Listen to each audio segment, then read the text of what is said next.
एक पूनम नाम की गरीब लड़की अपनी सौतेली माँ लीला और सौतेली बहन कीर्ति के साथ रहती थी। पूनम की सौतेली माँ उसे 1 रुपया भी नहीं देती थी और घर का सारा काम करवाती थी। कीर्ति बहुत ही जिद्दी और गुस्सैल थी, जो चाहती थी वो मनवा कर ही रहती थी, इसलिए लीला उसकी सभी जिद पूरी किया करती थी। माँ, मुझे सबसे महंगी ड्रेस चाहिए, अब कल ही मुझे दिलवा दो। अच्छा बेटा, हम जरूर खरीद देंगे। माँ, मुझे कल ही चाहिए नई ड्रेस, कल ही। ठीक है, जिद क्यों करती है, चल अभी ही चलते हैं और तेरे लिए नई ड्रेस लेकर आते हैं। पूनम की माँ का देहांत हो गया था। उसके बाद उसके पिता ने दूसरी शादी कर ली थी। पूनम को प्यार करने वाला कोई नहीं था। कीर्ति की हर जरूरत पूरा होता देख उसे बहुत दुख होता था। काश मेरी माँ भी होती तो यह सब मुझे दिलाती। लीला माँ तो सिर्फ कीर्ति की बातें मानती है, मुझसे तो सिर्फ काम ही करवाती है। जब पूनम यह सब कह रही थी तभी वहाँ उसका पिता कपिल आ जाता है और यह सब सुन लेता है। पूनम, यह सब तुम क्या कह रही हो?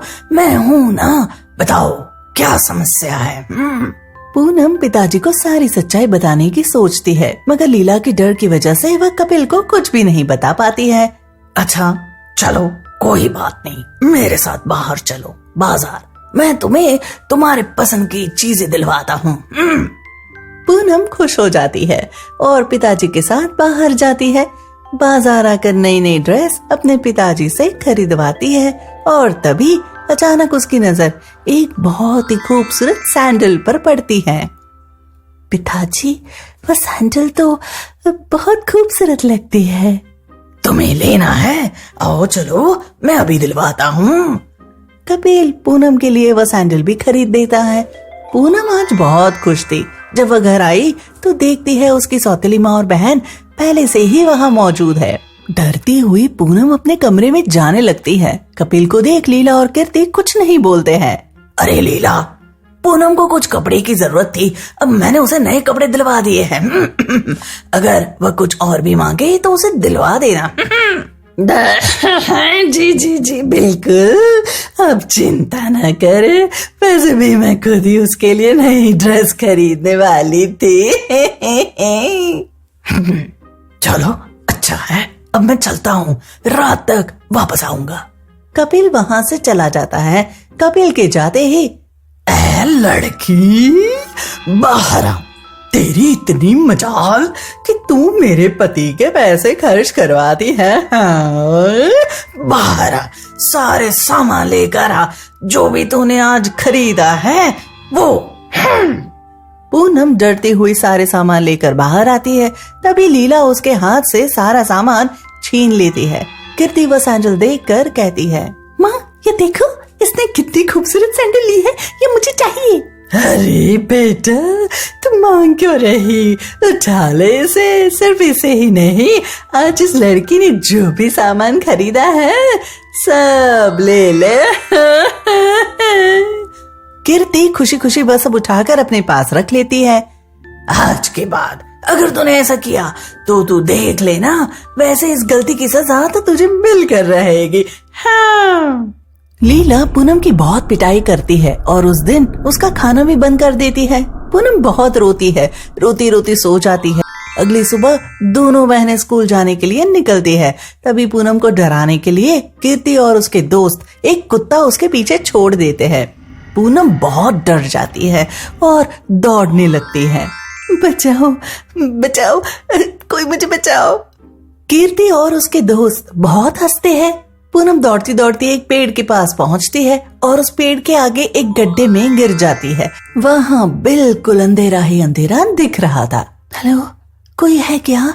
यहाँ तो रोशनी भी नहीं, कुछ नहीं दिख रहा, कोई है? तभी चारों तरफ उजाला हो जाता है और पूनम को सब कुछ दिखने लगता है।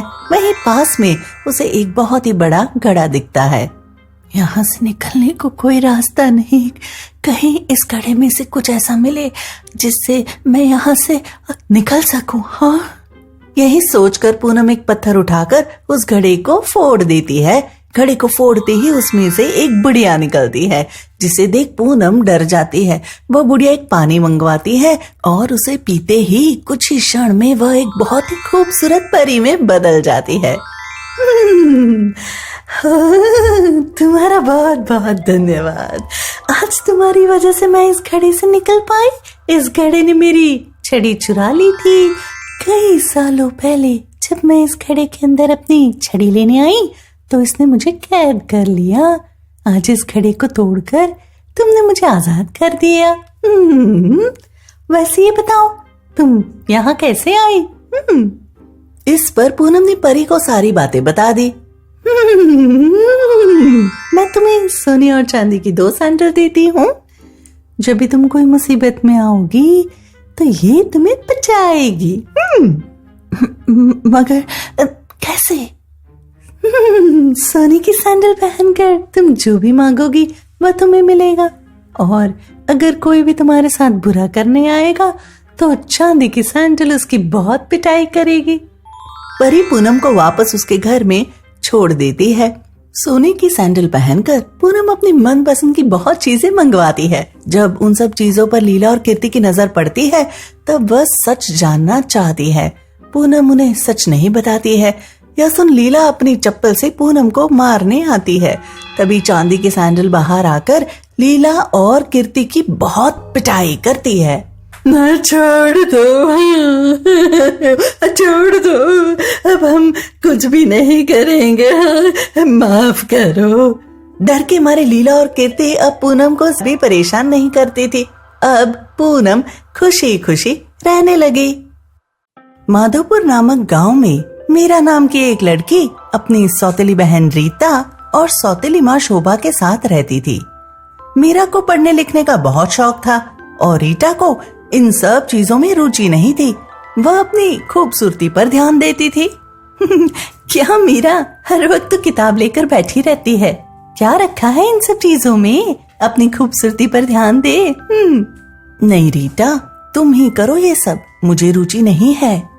यह सुन रीता बहुत गुस्सा हो जाती है और अपनी माँ के पास जाकर मीरा की शिकायत करती है। माँ, मीरा मुझे डांट रही है, आप चलो मेरे साथ। क्या उस लड़की की इतनी मजाल कि वो तुझे डांटे? रुक, अभी देखती हूँ उससे। शोभा बाहर मीरा के पास आती है और कहती है, सुन मीरा, तूने मेरी बेटी को क्यों डांटा है? नहीं माँ, अब मैंने उसे नहीं डांटा है। मेरी बेटी झूठ नहीं बोलती, तूने जरूर उसे डांटा होगा। रुक, अभी तुझे बताती हूँ। शोभा चूल्हे में से जलती हुई एक लकड़ी निकालती है और मीरा के हाथ को जला देती है। माँ, आप ये क्या कर रही है? तू इसी लायक है। आज के बाद कभी भी मेरी बेटी से बहस करने की कोशिश की तो इससे बुरा होगा तेरे साथ। रीटा बगल में खड़ी होकर मुस्कुराने लगती है। मीरा वापस पढ़ाई में लग जाती है। इस बार मीरा को एक ऐसी किताब मिली थी जिसमें कई जादुई चीजों के बारे में लिखा था। उस किताब को पढ़कर मीरा सोचती है, क्या सच में कोई जादुई चीज होती होगी? मीरा बाजार कुछ सामान लाने जाती है। तभी एक गरीब बुढ़िया उसे दिखती है। मदद कर दो कृपया, कोई मेरी मदद कर दो। मीरा उस बुढ़िया के पीछे जाने लगती है। बुढ़िया मदद मांगती मांगती एक सुनसान इलाके में आ जाती है। तभी अचानक उस बुढ़िया की नजर मीरा पर पड़ती है। अरे लड़की, तुम कौन हो? आप मदद मांग रही थी ना, बताइए क्या मदद चाहिए आपको? क्या तुम सच में मेरी मदद करना चाहती है? जी हाँ, बताइए क्या काम है? यहाँ से थोड़ी दूर पर एक नदी है। उसी नदी के पास जाकर मैं बैठी थी और वहीं मैं अपने सोने और चांदी के गहने भी ले गई थी। अकेला बैठकर उन्हें देख रही थी, तब भी सोने और चांदी के गहने उसी नदी में गिर गए। क्या तुम मुझे वो वापस ला सकती हो? मगर आप अपने गहने वहां लेकर क्यों गई थी? मेरे बेटे मुझसे वह छीनना चाह रहे थे, इसलिए मैं उन लोगों से छिपाकर उन्हें यहाँ लेकर आई थी। लेकिन नदी में तो आपके सभी सोने और चांदी के गहने बह गए होंगे, अब तक कुछ नहीं बचा होगा। नहीं नहीं, वह कोई आम नदी नहीं, वह नदी सबकी बातें सुनती है और सभी चीजें इकट्ठा करके रखती है। क्या तुम एक बार वहां जाकर मेरे गहने ले आओगे? जी, मैं कोशिश कर सकती हूँ। मीरा नदी के पास आती है और कहती है, नदी, कृपया मेरी बात सुने और उस बूढ़ी अम्मा के सारे गहने वापस कर दे। तुम किस बूढ़ी अम्मा की बात कर रही हो? मीरा पूरी कहानी नदी को सुना देती है। अच्छा, ठीक है, तुम एक साफ दिल की लड़की लगती हो, इसलिए मैं तुम्हारी इच्छा पूरी करती हूँ। नदी गहने मीरा को दे देती है। मीरा वह गहने उस बुढ़िया को लाकर देती है। धन्यवाद बेटी, तुम्हारा बहुत बहुत शुक्रिया। गहने लेते ही वह बुढ़िया एक चुड़ैल के रूप में बदल जाती है। अरे रे लड़की, तू तो बहुत मूर्ख है। तूने मेरा काम कितना आसान कर दिया। उस नदी में मेरा कुछ भी नहीं गिरा था। वह कोई आम नदी नहीं, बल्कि सोना और चांदी देने वाली नदी है। यह सब जो तुमने ला कर दिया, यह मेरा नहीं बल्कि उसी नदी का है। वह किसी गरीब और लाचार की मदद करती है। इसलिए उसने तेरी मदद की। यह सुन मीरा हैरान रह जाती है। आपने मेरे साथ ऐसा क्यों किया? अरे बच्ची, इस सोने और चांदी को लेकर मैं अपनी महारानी को दूंगी और बदले में वह मुझे बहुत ही शक्तिशाली बना देगी। मीरा उदास हो जाती है और वापस नदी के पास जाकर बैठ जाती है और नदी को सारी कहानी बताती है। इस पर नदी कहती है, अरे मीरा, तुम परेशान क्यों होती हो? मैं सब जानती हूँ। और हाँ, जितने सोने और चांदी के गहने उस चुड़ैल को मिले हैं, वह सब पत्थर में बदल जाएंगे।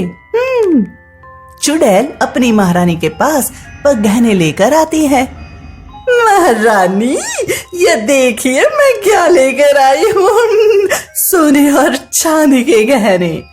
जैसे ही चुड़ैल कपड़ा हटाती है, वह गहनों की जगह पत्थर दिखता है।